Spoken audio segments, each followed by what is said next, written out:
Hi, so my name is Jacob Morris, and I'm the owner of Blue Publishing. And I wanted to show you real fast how to create your own cover.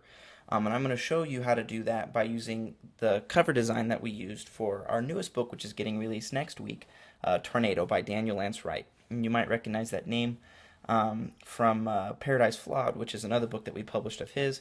And that one's a novel. Tornado is just a short story. And so we hope that you guys will check it out, as well as learn a little bit about how covers are made and how you can go about making your own cover for relatively cheap. And we're going to be using Adobe Photoshop in this tutorial on a Mac, but pretty much everything that you'll learn here you can apply on Adobe Photoshop on a PC,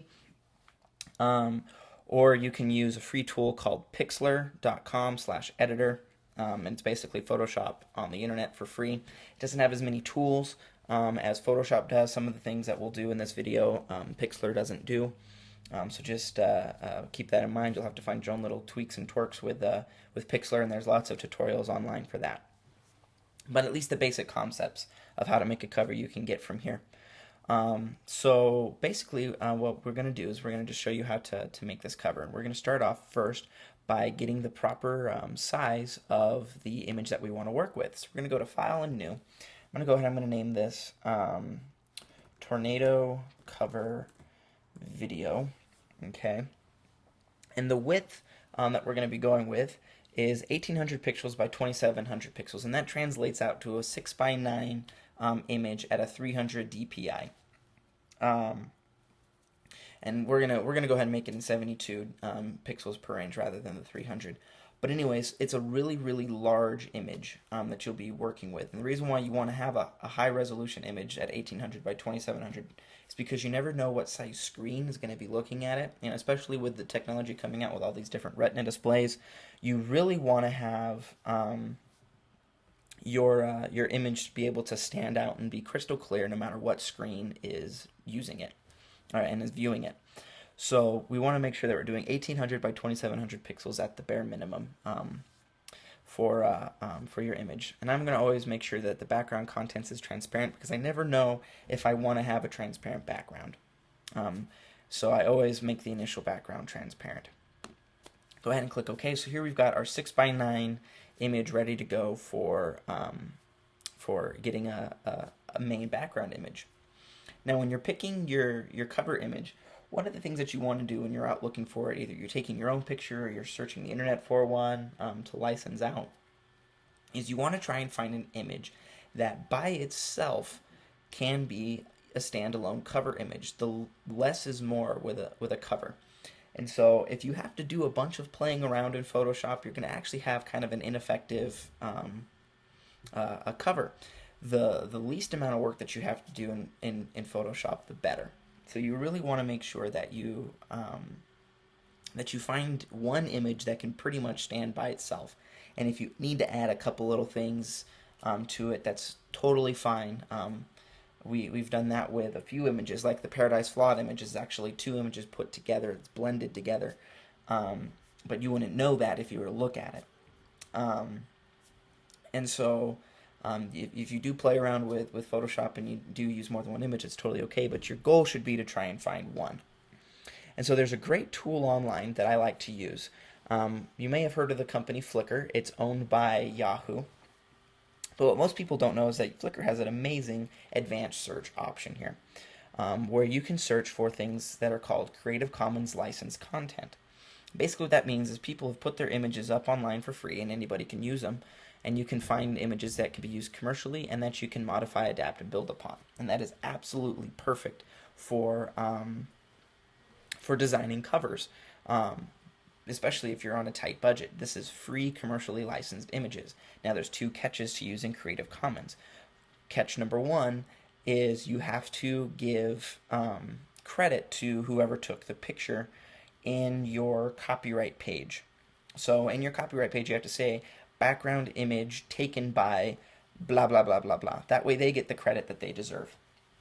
The next kind of downside to Creative Commons license is it's Creative Commons, meaning you cannot copyright your image. It can only be copyrighted under the Creative Commons license that it was created in. So If you use a Creative Commons licensed image that can be used commercially and can be modified, adapted, and built upon, you have to allow your image to be used under the Creative Commons license to be used commercially and to be modified, adapted, and built upon as well. Now, is that a bad thing? No, because what are people going to be doing with your image? Well, your image has got your title of your book on there, who it's by, all these different things on there. Someone's going to take your image and use it somewhere else. That's just free marketing for you. And the important parts of your book, which are the content of your book, what you actually wrote in there, that is copyrighted. That they can't steal. So if they were to, take your cover, really all it's going to do is benefit you, because they can't take the title of your book because that's copyrighted. They can't take your name because that's copyrighted. They can't take the content of your book, that's copyrighted. So if they were to try and, recreate your book using your cover, they wouldn't be able to use anything but your cover, and anybody that did a search, your book would be the one that would come up. So really there's no downside to the Creative Commons license, and it's completely and totally free. So just make sure that you check the boxes, all 3 of them, because if you don't check all 3, you don't have the license to use it properly. And when we were looking for images, with the book Tornado, we were initially like, okay, well, let's try and find a tornado. There wasn't any good tornado pictures, so we said, what's the next best thing? And we said lightning storm. Lightning storms are always involved with a tornado. So we went ahead and we did a search for lightning storms. And these great results came up, and these are the exact same results that came up for us that you're seeing on the screen right now. And so as we're going through these, we're like, wow, there's some really great pictures here of some lightning storms, especially just right up here at the top. These 2 are some powerful images, and we were kind of looking at them, but there was 2 things that really turned us off to these images. The light that's down here and the light that's down there. These are 2 absolutely fantastic pictures, but we just couldn't get past that light. But right down here, these guys, this grouping of images, these are all taken in the Mojave Desert. We saw those and we're like, this is perfect. This is what we want for our cover image, because there's some really great light here. It's dark above, it's dark below, which gives us perfect placement for our text. And it's got a lot of character to it in these 2 images. So we were kind of debating back and forth between these 2 images, and we settled on using this one because the lightning bolts in this one just had a lot more clarity to them. So next thing that you do is you go ahead and you click on the image, and you want to click on these 3 dots here, and then you want to click on View All Sizes. And what you want to do is you want to always make sure you download the largest file size available. Reason being, you can always shrink, but you can't make it bigger. So if you always have the biggest you can get, you're never going to run into resolution problems. And as a side note, whenever you're making your cover, make sure that the smallest that your cover's resolution is 1024 by 683. That is the smallest it can go. If it's any smaller than 1024, you need to find a different image, because it's just not going to have the clarity that you're going to need for any type of a cover image, especially if you're going to be doing a print cover image, which has to span front, spine, and back. You're going to want something actually more like 2000 plus on your resolution, because if you make it any smaller than that, you're just going to have a lot of resolution problems. This is perfect because it's 5000 by 3500 almost. So this is an absolutely perfect image to be working with. So we go ahead and we download that. We'll click the download the original size of the photo. I'm not going to, because I've already downloaded it. And then we're going to go ahead and we're going to open it up here. So we're going to go to open. And I'm going to pull up the image, which is just right here. And there we go. It's going to open up in Photoshop for me now. I'm going to go ahead and I'm going to select the selector tool over here. I'm just going to click from one corner, drag it to the next. I'm going to do Command C on a Mac. It's Control C on a PC to copy the image. And then I'm going to come over here. I'm going to do Command V, and I'm going to paste it in there, or Control V if you're using a PC. So now what we're going to do is we're going to go ahead and we're going to resize this image. So I'm going to do Command T, which is the transform tool, or Control T if you're using a PC. And what I'm going to do is I'm going to hold down the Shift key, because what that's going to do is it's going to lock the proportions of the image for me. If I wasn't holding down the Shift key, I can make this image all wonky, because the proportions aren't locked anymore. But if I hold down that Shift key, the proportions are locked. So I'm going to hold down the Shift key. I'm going to kind of shrink this down to be smaller than the image. The reason why I'm doing that is because I want to be able to kind of grab and expand as I see fit. I'm going to hold down the shift key and I'm going to go ahead, I'm going to expand this out, kind of dragging these bottom corners here to fill up the space, make sure there's no more white space. And I really liked this lightning cluster that's over here on the left because it's got a lot of really cool bolts in it, and it's got a lot of good contrast with the blacks and the different colors and the really cool, I don't even know what that is, cloud formation that's right there. So you can kind of see that the image is a little bit of a low resolution, and that's just because we've been resizing it. As soon as we click the check right here, it's going to convert back over to a high resolution photo. So now we've got a great thing to work with here. Now we're going to go ahead and we're going to do text. We're going to put in the title of our book. Now we're using a font, Handwriting Dakota. Now make sure whenever you use a font that it is commercially licensed. Thankfully all of ours are. So you can find fonts online for free all over the place. The catch is finding a free font that's commercially available. Pretty much every font that you get with your computer you can use commercially. It's when you download the fancy fonts online. You've got to make sure that they're commercially licensed, otherwise you can't use them. And you can always buy commercial licenses for all the fonts that you can get online. And there are quite a few that they have available online for free that are really good fonts. So anyway, so I'm going to type in the word tornado. Now what I want to teach you real fast something. It's called the rule of thirds. Okay, and I'm also doing this just so you know, it's 375 points is the size of the font here. Now one of the things that you should know is whenever you're working with photos or designing anything is something called the rule of thirds. And basically if you were to divide this image into thirds, a third here, two lines going this way, kind of dividing a top, a middle, and a bottom, and then two lines going up and down, kind of dividing it 1, 2, 3. You have this grid system, and you may notice next time you use your iPhone or your smartphone or whatever that when you take a picture it'll have a grid in that format. The reason being is because you want to make sure that all of your different pieces that you work with are fitting into these different thirds. So if you're doing a text which is going lengthwise, you want to make sure that it's fitting in one of the 3 boxes that are kind of created. And in order for it to be pleasing to the eye, you really want it to fit in usually the middle. And in this case, the middle is located right about there for this box. Okay, now if I was to do something that was going vertically, I would want it to fit vertically in that rule of third vertical box, kind of in the middle or at the top or at the bottom, just depending on where you need it to go. But if you always kind of picture a grid and you try to fit everything you can into these different grids, it'll really help your image stand out and pop. So this is currently located, we've got the word tornado located right here in the top portion here, the top third, right in the middle, kind of, relatively speaking. I also am kind of watching the formation of the clouds here and trying to help it fit there. And we're going to do a little bit of deforming to this text. Okay, so I'm going to right click on the word tornado, and I'm going to go to warp text. You can also do that by going over here to, let's see, is it in layer, I believe? It's in layer or image. It's been so long since I've used this part up here that I've forgotten which one it is. But anyways, you can right click on the word tornado, and then you go to warp text, and you can give it an arc, all these different things, and we're going to give it an arc here. Now, we don't want it to be arcing that much. We only want it to be arcing about 5, maybe upwards of 10. So we're going to go ahead and we're going to stick it here on 8. So what you can see is that gives us just this ever so slight bend to the word tornado. So that way it's just not this flat line. You want to any little detail that you can plug into your image to make it stand out better.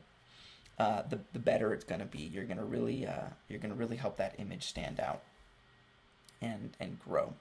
So the next thing that we're going to want to do is we're going to start adding in some really cool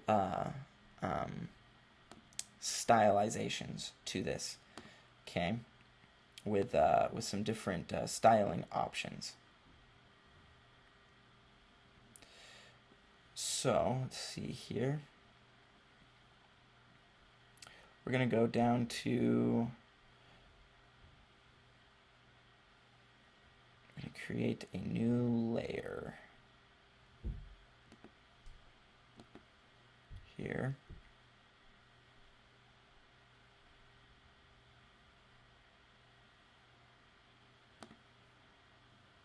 Okay, so we're going to go to blending options. Okay, so this is where we're going to get into some cool little layer styles for you. So you're going to right click, go to blending options. And what we're going to do is we're actually going to go here to a gradient overlay. All right, so you can see how that makes Tornado kind of come up out of the darkness. It's a really cool effect. And what we're going to do is we're going to change the scale here. Now, if you watch as you change the scale with the live preview, how it moves the amount of gradient. See how it's just, you know, when you're down to 10%, it's just basically an instant gradient. To when you're down here to 150%, it gives it a much more gradual gradient, and you can actually see the word tornado. When we're down here at 100%, you see how it kind of cuts out some of that bottom to it, and we really don't like that. So we're actually going to push it all the way up to 150%, so that way all of the text is in there. We're going to go ahead and we're going to click OK. So you can see we've got the effects, we've got a gradient overlay. If we were to, you know, take that effect off, so that's what it looks like. That's what it looks like with it on. All right, so now we're going to come down here and we're going to put in the author's name. I'm going to say by Daniel Lance Wright. Okay, we're going to keep the same font just for consistency. You don't have to. I highly recommend you do, but you don't have to. And we're going to go ahead, we're going to drop this font size down to probably being only about 140. And then I've got to get this B, which which was kind of hiding back in that corner there. All right, so by Daniel Lance Wright. And again, we're going to kind of keep it in that rule of thirds here. And we're going to not bend this one. We want this one to stay the same. And the spacing in the letters is really nice. We want to make sure that our spacing is always really good. If your letters are really close together or they're really far apart, you can always edit that with the text tools. Where you can go in here to see. Yeah, you can go in and you can change the spacing that you have for the text. So there's lots of different tools with Photoshop. Another place where you can do to bend the warp is right there. So that's what I was looking for all this time, was this little symbol. So when you write the text, you can warp it right after you write it, and you can give it, you know, the different arc and things like that. Like I said, I'm not going to do that. So I'm going to go ahead now. I'm going to go to by Daniel Lance Wright. I'm going to right click. I'm going to go to blending options, and I'm going to do a gradient overlay. And this one looks just fine because the text is a little bit smaller. Anyways, this one looks fine keeping it at 100% with the gradient overlay. And so now we have the tornado cover for the book Tornado. So we're gonna go over here. We're gonna go to File.